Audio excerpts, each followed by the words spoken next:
జైనత్ మండలం మాండగిడ గ్రామంలో నూతన మురళీకృష్ణాలయంలో విగ్రహ ప్రతిష్టాపన మహోత్సవం ప్రత్యేక పూజా కార్యక్రమాలు అంగరంగ వైభవంగా జరిగాయి. 3 రోజుల పాటు కన్నుల పండుగ ఈ వేడుకలు జరిగాయి. అయితే ఆలయ ప్రదక్షిణ, అదేవిధంగా గణపతి పూజ, హోమాది కార్యక్రమాలతో పాటు సర్వత్రోపద్ర మండల పరాధన, అదేవిధంగా ఇత్యాది పూజా కార్యక్రమాలు నిర్వహించారు.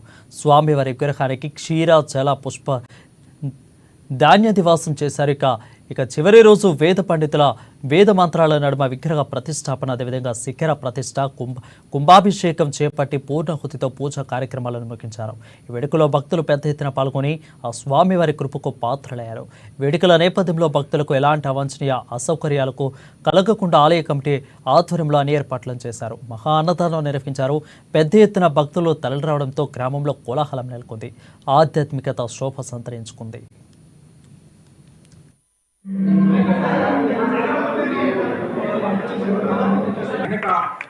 గురువులను రప్పించాలంటే ఒకటే ఒక మార్గం, దేవుణ్ణి రప్పించాలంటే ఒకటే ఒక మార్గం.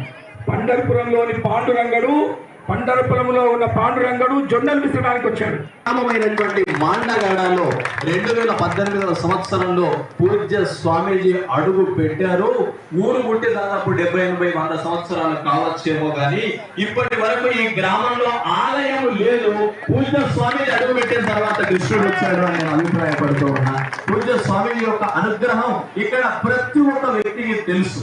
చాదాపక్షి ఎట్లాగైతే వర్షం నీరు కోసం ఎదురు చూస్తూ ఉంటుందో ఆ యావత్ ఆంధ్ర రాష్ట్రం అట్లాగే చూసినా ఆదిలాబాద్ మాత్రం కొద్దిగా ప్రత్యేకత అని మీకు నేను తెలియజేస్తూ ఉన్నాను.